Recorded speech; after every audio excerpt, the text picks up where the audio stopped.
প্রিয় শিক্ষার্থী বন্ধুরা, তোমরা যারা ইউনিভার্সিটি অব গৌড়বঙ্গ বিশ্ববিদ্যালয়ের অধীনে বিভিন্ন কলেজে ফার্স্ট সেমিস্টারে অ্যাডমিশন হয়েছ এবং যাদের মেজর সাবজেক্ট হিসেবে এডুকেশন বা শিক্ষাবিজ্ঞান সাবজেক্টটি রয়েছে, তোমাদের ফার্স্ট সেমিস্টার এডুকেশন মেজর পেপারের 2 নম্বরের প্রশ্ন নিয়ে আজকের এই বিশেষ ভিডিও। ফার্স্ট সেমিস্টারের পরীক্ষা তোমাদের মোট 75 নম্বরের হবে। এর মধ্যে 50 নম্বর তোমাদের লিখিত পরীক্ষা হবে। ইতিমধ্যে তোমাদের রচনাধর্মী অর্থাৎ বড় প্রশ্নের ভিডিও পোস্ট করে দেওয়া হয়েছে। সেই সাজেশনমূলক ভিডিওটি তোমরা যদি না দেখে থাকো, তোমাদের সুবিধার্থে আজকের ভিডিওর প্রথম কমেন্টে সেই ভিডিওর লিঙ্ক পিন করে দেওয়া থাকবে, তোমরা অবশ্যই দেখে নেবে।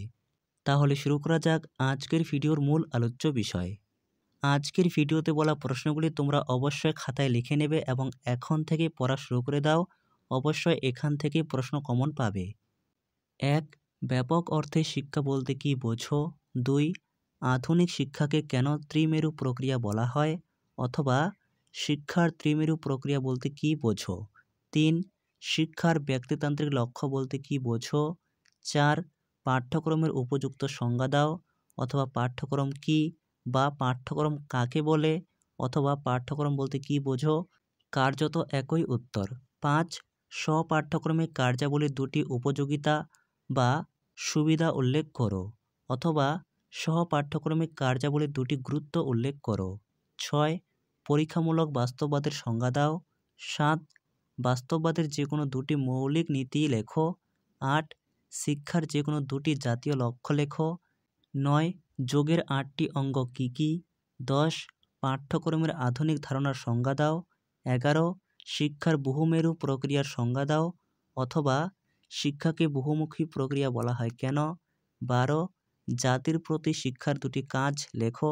অথবা শিক্ষার জাতীয় লক্ষ্যের 2টি কাজ লেখো। 13. শিক্ষাকে ত্রিমেরু প্রক্রিয়া বলা হয় কেন? 14. স্বামী বিবেকানন্দের মত অনুসারে শিক্ষার সংজ্ঞা লেখো। অথবা স্বামী বিবেকানন্দ বিবৃত শিক্ষার অর্থটি লেখো। 15. শিক্ষাকে একটি পণ্য হিসেবে সংজ্ঞায়িত করো, অর্থাৎ define education as a product. 16 পর্বে জৈন ধর্মের 5টি ব্রত কী কী? 17. যোগব্যায়ামের মূল দর্শন কী? 18. ইসলামী শিক্ষায় বিসমিল্লাহ কী? 19. নয়া দর্শন অনুসারে জ্ঞানের 4টি বৈধ উৎস কী? 20. দর্শনের কোন শাখা জ্ঞান নিয়ে কাজ করে বা আলোচনা করে? 21. মাদ্রাসা শব্দটি আরবি শব্দ দারস থেকে এসেছে, যার অর্থ। 22. গ্রিক শব্দ আইডিয়ান এর অর্থ লেখো, যেটি থেকে ভাববাদ উদ্ভূত হয়েছে। 23. শিক্ষার সংকীর্ণ অর্থটি লেখো। 24. শিক্ষা দ্বিমুখী প্রক্রিয়া এর অর্থ লেখো। 25. মুক্ত ও দুরাগত শিক্ষা কাকে বলে? 26. শিক্ষার সমাজতান্ত্রিক লক্ষ্যের যে কোনো 2জন সমর্থকের নাম লেখো। 27. Learning to know, learning to be, learning to live together বলতে কি বোঝো? অর্থাৎ ডেলর্স কমিশনটা তোমরা খুব ভালো করে পড়বে। 28. শিক্ষার্থী যা কিছু শেখে তাই হলো পাঠ্যক্রম, এই উক্তিটি কার? 29. গান্ধীজির মতে শিক্ষা কি? 30. সংকীর্ণ অর্থে শিক্ষা এবং ব্যাপক অর্থে শিক্ষার মধ্যে যে কোনো 2টি পার্থক্য লেখো। 31. অষ্টমুখী পথ বা অষ্টাঙ্গী মার্গ বলতে কি বোঝো? 32 এবং সর্বশেষ পর্বে প্রকৃতিবাদ অনুযায়ী শিক্ষাদানের পদ্ধতিগুলি লেখো। এই ছিল তোমাদের ফার্স্ট সেমিস্টার এডুকেশন মেজর পেপারের সম্পূর্ণ মান 2-এর সাজেশন। এই প্রশ্নগুলি সবার আগে তোমরা রেডি করবে, কারণ এই প্রশ্নগুলি পরীক্ষায় বারবার দেওয়া হয়।